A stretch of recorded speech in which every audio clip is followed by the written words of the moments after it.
Hello everyone, this is Rahul and you are watching the Rubing Rahul. শুভ দ্বিতীয়া সবাইকে। আর 3 দিন পরেই পুজো। আর পুজোতে কীরকম কী হবে বোঝা যাচ্ছে না, কারণ আগের দিন যা বৃষ্টি হয়েছে মোটামুটি কলকাতা পুরো ভেসে গেছে। তো আগের দিন সেই কারণেই আমি কাজে বেরোনোর জন্য রেডি হচ্ছি। তারপর খবরে দেখলাম যে 5 জন মারা গেছে, সেই জন্য আর বেরোয়নি। যাই হোক, আজকের দিনে শুরু হয়ে গেছে। আমার নিজস্ব বুকিং আছে। দাদা যাবে হচ্ছে বেতর থেকে পাসপোর্ট সেবা কেন্দ্র, যেটা হচ্ছে রুবির কাছে। তো দাদাকে আগে পিক আপ করে নিই, তারপর আবার কথা হচ্ছে। ঠিক আছে কি না, যে গাড়ির পাম্প কাজ করা বন্ধ করেছিল, তো দেখালাম গ্যারেজে বললো যে পেট্রোলে মানে একটা পাম্প থেকে তেল তুলেছিলাম কালকে, তো নাকি সেই পাম্পের তেলে নাকি কেমিক্যাল মেশানো থাকে, সেই জন্য নাকি এটা হয়েছে। এবার আমি জানি না কতটা সত্যি কি মিথ্যে। তো গাড়িটা সার্ভিসে দেওয়ারই ছিল, তো চলো যাই আগে সার্ভিসে দিয়ে দিই গাড়িটা একবার। এখন ঠিক হয়েছে। এখন ঘড়ির কাঁটায় বলছে 12টা 20। এ দেখো 12টা 20। আমি বাড়িতে চলে এসেছি, মানে আমার যে অফলাইন রাইডটা ছিল সেটাকে আমি ক্যান্সেল করে দিয়েছি। দাদাকে বললাম দাদা তুমি বেরিয়ে যাও, আমার এখন টাইম লাগবে। কারণ কি ওই লাস্ট আমি ভিডিওটা রেকর্ড করার পর ওখানে আমার গাড়িটা ব্রেকডাউন হয়ে যায়। ব্রেকডাউন মিন গাড়িটা স্টার্ট বন্ধ হয়ে যায়, গাড়িটা স্টার্ট নিচ্ছিল না। তো সেই কারণে আমি গাড়িটাকে নিয়ে সামনে গ্যারেজে যাই। গ্যারেজে দাদা বললো যে এটা পাম্পের প্রবলেম হচ্ছে। দাদা কি মোবিল ঢুকিয়ে ইঞ্জিনের মধ্যে স্টার্ট দিয়ে চেক করলো, করে প্রবলেমটা আমাকে যেটা বললো সেটা হচ্ছে কি আমি যে পেট্রোল পাম্প থেকে তেল তুলি সেই পেট্রোল পাম্পের মধ্যে পেট্রোলের কেমিক্যাল মেশানো থাকে। তো সেই জন্য এটা নাকি ওই পেট্রোল পাম্প থেকে যারা তেল তুলে তাদের প্রত্যেকের গাড়িতেই হচ্ছে। তো আমি জানি না কতটা সত্যি কি কতটা মিথ্যে। তো যাই হোক, আমি গাড়িটা একবার সার্ভিসে দিয়ে দিয়েছি, মানে দিয়ে দিয়েছি মানে ঘরে নিয়ে চলে এসেছি। আমি সব জিনিসগুলো কিনতে যাবো একটু পরে। Mobil oil filter, air filter সব চেঞ্জ করব, করে তারপর সব সার্ভিসটা গোটা হয়ে গেলে দেন আমি রাইড মানে আমার আবার র্যাপিডো উবের বুকিং আর নেওয়া স্টার্ট করবো। তার আগে করবো না।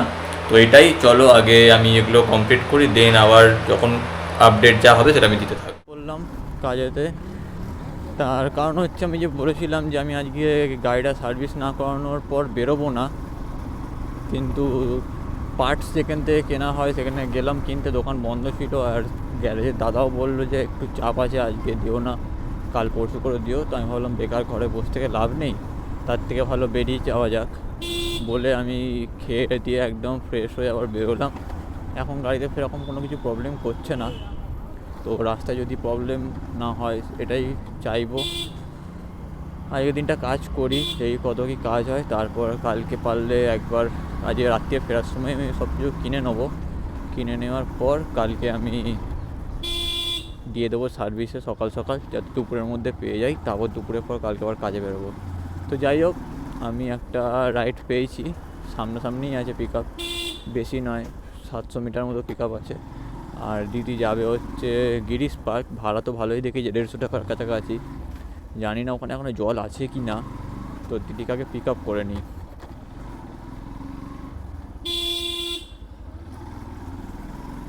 নিয়েছি, আর এখান থেকে সময় লাগবে দেখাচ্ছে 40 মিনিট, 7 কিলোমিটার রাস্তা আছে। ঠিক আছে, কোনো প্রবলেম নয়। প্রবলেম হচ্ছে যদি রাস্তায় কোনো জল থাকে, এটা হচ্ছে প্রবলেম।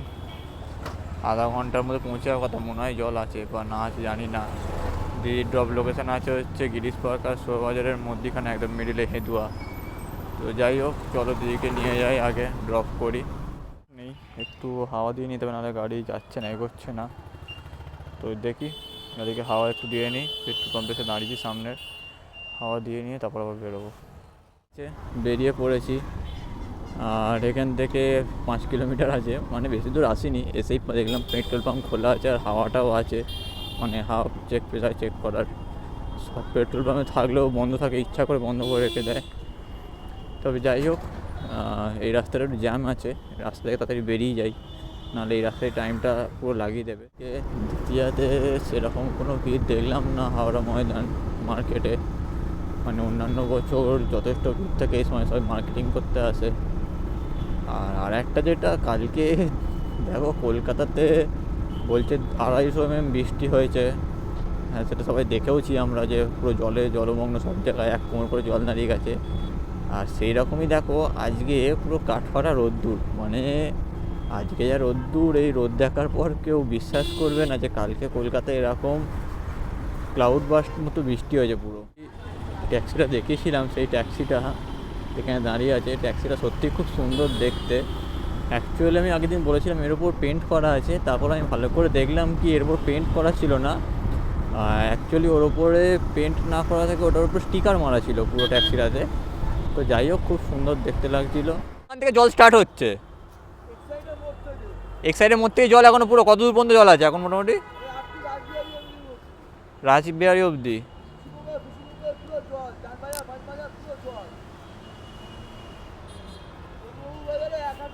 ওদিক থেকে এলে নাকি?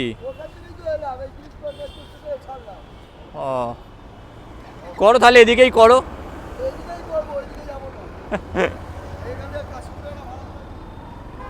তো দাদা বলছে এখনও নাকি এক সাইডের পর থেকে ওদিক থেকে জল নামে নে। তো আমি জানি না, ওদিকে এখনও যাইনি আমি। তো এখন হচ্ছে একটা পিক আপ ছিল, যেটা হচ্ছে আমাদের এই জায়গাটার নামটা কি ভুলে গেলাম। এটা অ্যাকচুয়ালি মানে শ্যামবাজার থেকে হাতিবাগানের মিডিলে, তো হিমাদ্রি অ্যাপার্টমেন্ট বা কমপ্লেক্স বলে। তো এটা একটা উবেরের পিক আপ ছিল, এসছি। লিফট যেটা ছিল, লিফট ইউজ করা গেল না। তো যাই হোক, চলো। কি যে আমার লাস্ট যেটা পিক আপ করলাম, সেখানে একটা ছোট্ট ইনসিডেন্ট হলো কি, আমি ওপরে যে যাব 13 তলায় মানে পিক আপ ছিল। তো নিচের যে গার্ড আর কি, সে বলছে যে তোমার হেলমেটটা এখানেই রেখে যেতে হবে। তো আমি বললাম যে আমার হেলমেট এখানে রেখে যাবো, আমার হেলমেটে যে ক্যামেরাটা লাগানো সেটা রেসপন্সিবিলিটি কি আপনারা নেবেন? বলছে না, আমরা নেবো না। আমি তাহলে তো আমি হেলমেট এখানে রেখে যাবো না, কারণ আমার যে ক্যামেরার কোনো ক্ষতি হলো তো আপনারা সেটা গুণগার দেবেন না। তো বললো না, ওরমভাবে যাওয়া যাবে না। আমি বললাম ঠিক আছে, তাহলে আমি একটা কাজ করি, আমি কাস্টমারের সঙ্গে আপনাকে কথা বলে দিচ্ছি, আমি কথা বলুন। তো ওখানে একটু কাস্টমারের সঙ্গে তর্ক বিতর্ক হলো। মানে সিকিউরিটিরা কী ভাবে আমার জানি না, যে মানে আমরা যেন ওদের চাকর, মানে ওরা যা বলবে সেটাই আমাদের করতে হবে, এরকম ব্যাপার। আমার অর্ডার ছিল, সেটা আমি ডেলিভার করে দিয়েছি। 130 টাকা দিয়েছে। তো ঠিক আছে, চলো, যেটা দিয়েছে। কিন্তু এত কমে করা যেত না, কারণ আবার মানে 13 তলা, এদিকে 3 তলা উঠতে হলো। ঠিক আছে, এর সঙ্গে মুখ লাগিয়ে লাভ নেই। এটা ড্রপ করে দিয়েছি। আবার একটা পার্সেল পেয়ে গেছি, এটাও বিবেক বিহার থেকেই আছে, হাওড়ার।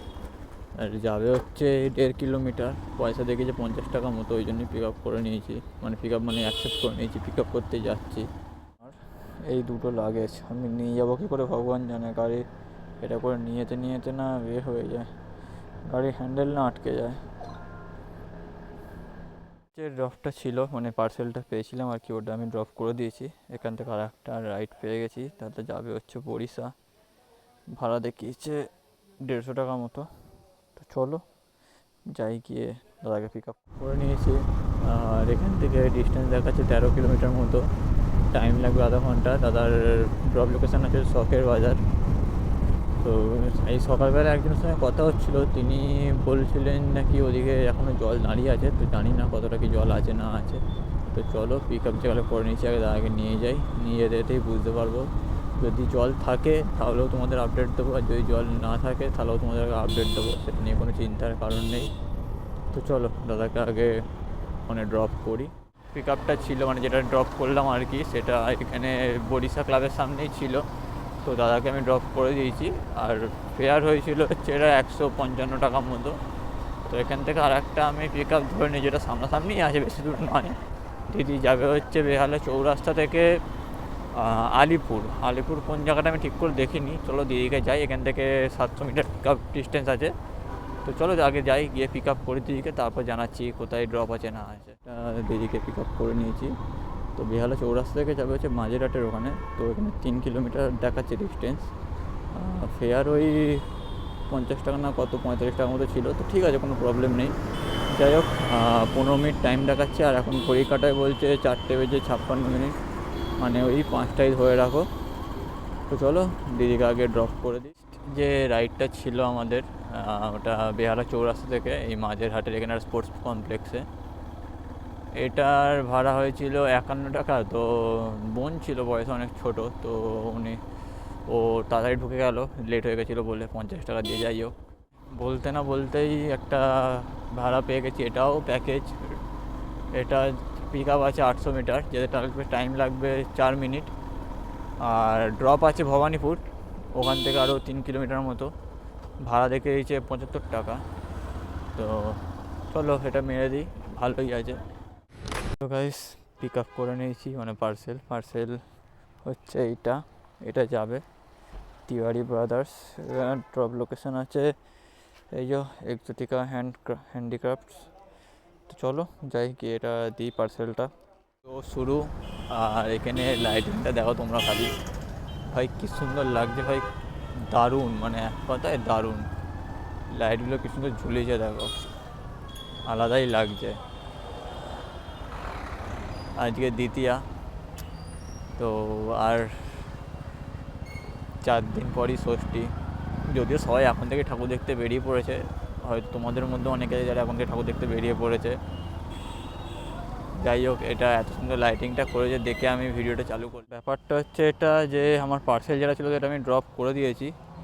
আর যেটা হচ্ছে আমার আর একটা এখান থেকে রাইড আছে আশুতোষ কলেজের কাছ থেকে, যাবে হচ্ছে সাঁতরাগাছি স্টেশন করে নিয়ে আশুতোষ কলেজের সামনে থেকে। এখান থেকে ড্রপ ডিস্টেন্স দেখাচ্ছে 11 কিলোমিটার, আর টাইম দেখাচ্ছে 42 মিনিট। ভাইকে 1 ঘন্টার মধ্যে ঢোকাতে হবে। তো চলো দেখি কত তাড়াতাড়ি যেতে পারি। যদি না, আর যদি দেখি যদি অতটা ওই থেকে ভাড়া পাই তো আবার ব্যাকে আসবো, না হলে ওখান থেকে পাশেই তো যদিও বাড়ি, সাঁতরাগাছি স্টেশন ড্রপ করবো, ওখান থেকে ভেতর দিয়ে রামতলা হয়ে ঢুকে যাবো বাড়িতে। তো চলো দেখি কতটা কী হয়। ওখান থেকে ভালো ভাড়া পাই তাহলে আবার চলে আসবো, না হলে ওখানে বাড়ি চলে যাবো। তো চলো আগে গাড়িকে ভাইকে আগে ড্রপ করি।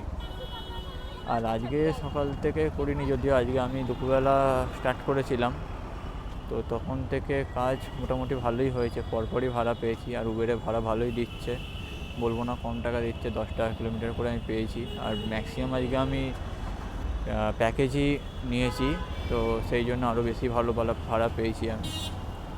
তো চলো আগে ওখানে ড্রপ করি ভাইকে, ড্রপ করার পর তারপর কত কী হলো না হলো তোমাদেরকে বলছি। তো এখন ভাইকে নিয়ে চলে এসেছি হচ্ছে আমাদের SSKM-এর সামনে, মানে পিছন দিক দিয়ে যাচ্ছি আর কি। তো দেখো আজকে কি সুন্দর দেখতে লাগে, লাইটিংগুলো খুব সুন্দর করেছে। কিন্তু অনেক কষ্টে এই জাম থেকে বেরোলাম, অনেক কষ্টে, প্রায় 35 মিনিট ধরে এই জামের মধ্যে ফেঁসেছিলাম। তারপর অনেক কষ্টে কুতে গাতেই বেরিয়েছি। আর এখান থেকে ডিস্টেন্স তো 7 কিলোমিটার, বেশিক্ষণ লাগার কথা নয়। আবার যদি ওদিকে ক্যারি রোডের ওখানে জাম হয়ে যায় তো হয়ে গেল। চলে এসেছি আমরা এখন সাঁতরাগাছি স্টেশনের কাছে, এখানেই ভাইকে ড্রপ করব। তো চলো ড্রপ করি, ড্রপ করে দেখি কত কী ফেয়ার হয়েছে না হয়েছে, তো সেটা দেখে তারপর তোমাদেরকে বলছি। ঠিক আছে। অনলাইন করবে?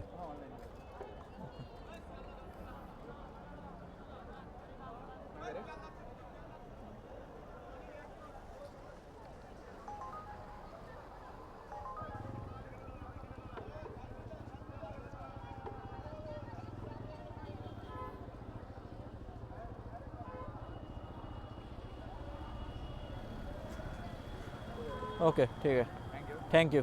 आपका चैनल का नाम बताओ। अच्छा, the roving Rahul. Okay, let me do it. पहुंच गया टाइम में, थैंक यू। हाँ वेलकम, ये वाला, हाँ चलो थैंक यू। একটা নতুন রাইড পেয়ে গেছি, এটা অফলাইন রাইড পেয়েছি সাঁতরাগাছি স্টেশন থেকে। যাবে আঙ্কেল, যাবেন হচ্ছে ময়দান মেট্রো। তো আঙ্কেলের সঙ্গে বার্গেন করলাম, করে 100 টাকায় আঙ্কেল রাজি হয়েছিলেন। আঙ্কেল ফার্স্টে 80 বলছিলেন, আমি বললাম 100। তো বললেন ঠিক আছে চলো। দেখো আমি যে ভাড়াটা বলেছি এখানে যতজন আছে তার থেকে অনেক বেশি বলতে আমি খুব ভালো মতো জানি। তো আঙ্কেলকে বললাম আপনি একবার ঘুরে দেখুন, যদি আমার থেকে কেউ কম বলেন তাহলে তার সঙ্গে চলে যাবেন। তো আঙ্কেল বললেন না ঠিক আছে চলো।